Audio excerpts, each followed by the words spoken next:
What's up? Who that's? Good morning to y'all. I hope y'all having a solid Tuesday. Defense has not been good. To start the stat sheet off, the last 4 games, the Saints have allowed 2 touchdowns on the opponent's first 2 drives.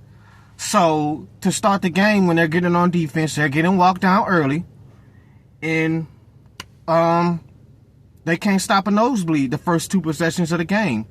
Brandon Staley needs to script better defense.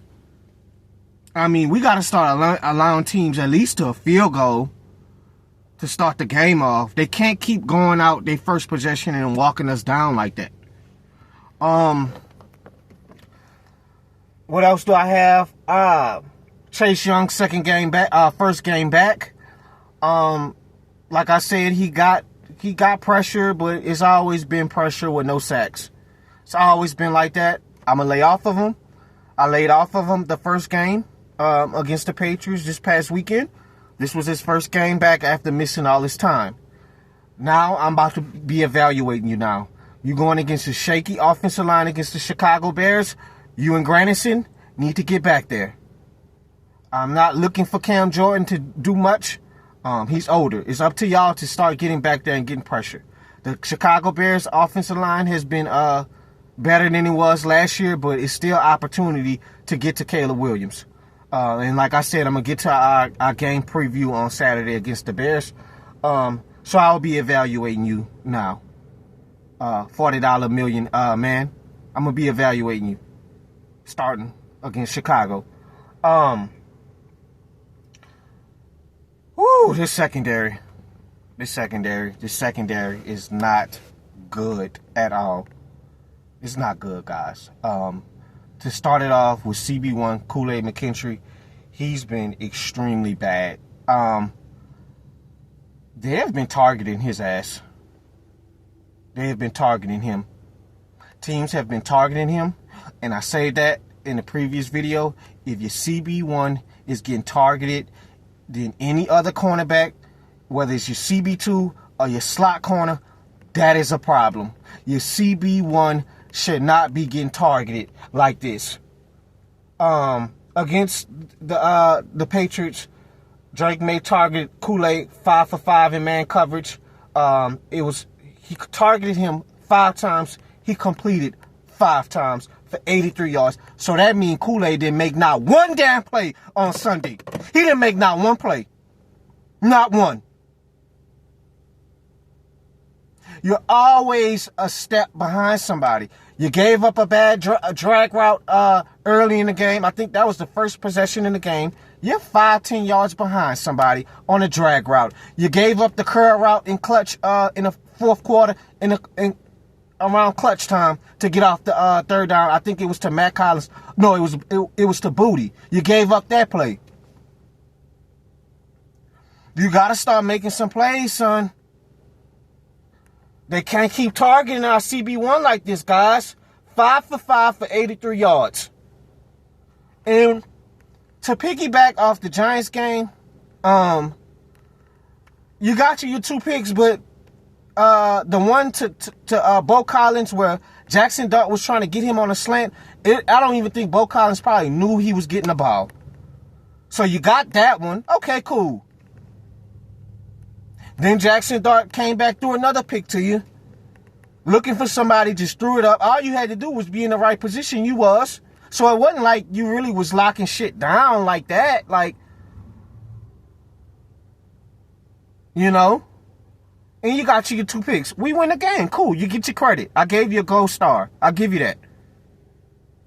But it's easy to go against the sorry-ass receivers of the New York Giants. It's easy to do that. Bo Collins is a practice squad player. Darius Slayton is the worst wide receiver in the NFL. Darius Slayton, I don't know why the Giants gave him big money for a contract. Darius Slayton is terrible. Darius Slayton is not a professional receiver. If they have over and under for bets, for drops, take the over, guys. He's that bad.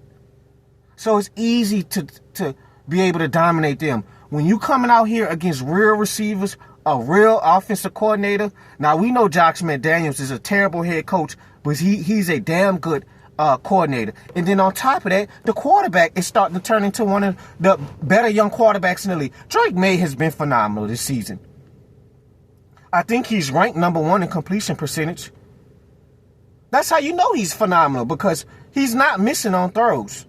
He didn't miss on not one throw that was terrible against us. And more importantly,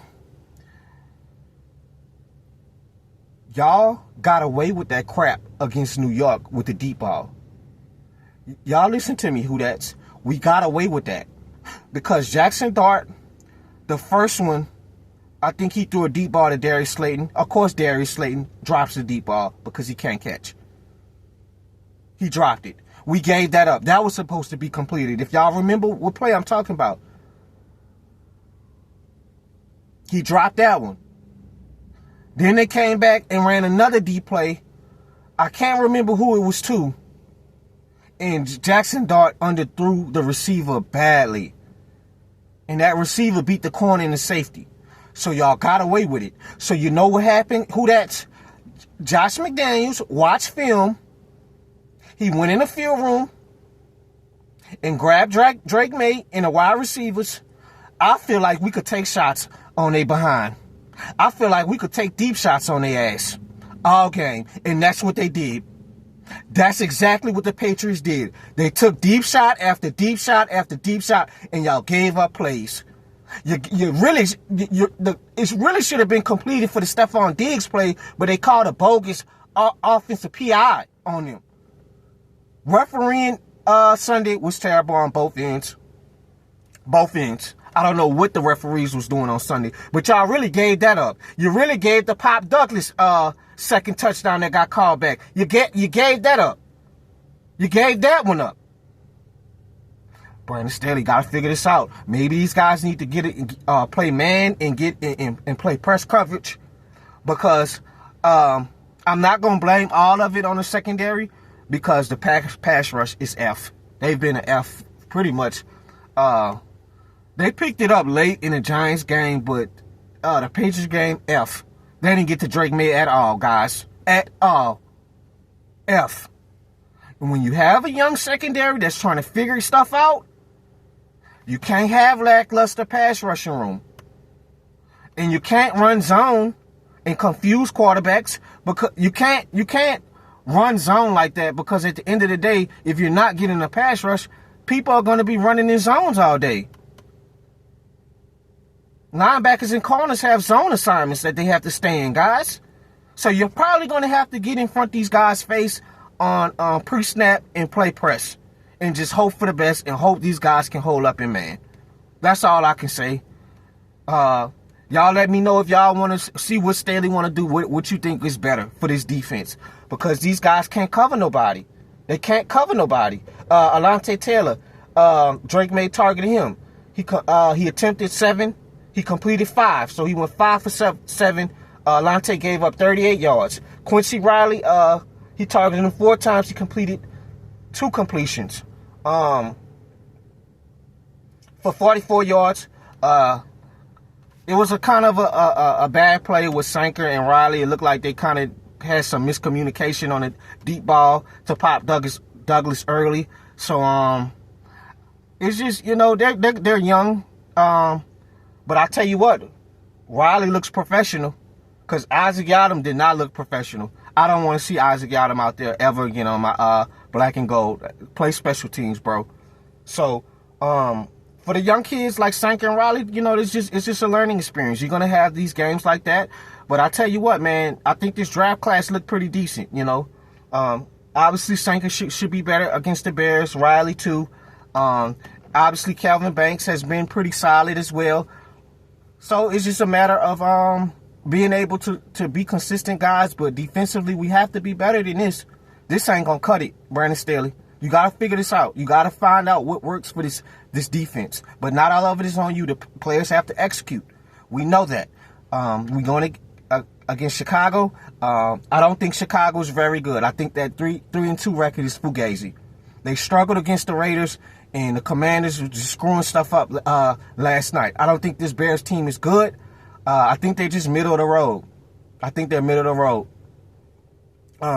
I think we should be able to stay in the game. As for Rattler and Caleb Williams, this is an emotional game for Spencer Rattler because Oklahoma. He took Spencer Rattler's spot at Oklahoma. You don't think Spencer Rattler want this? Y'all have to scheme stuff up better in the offense and defense side of the ball.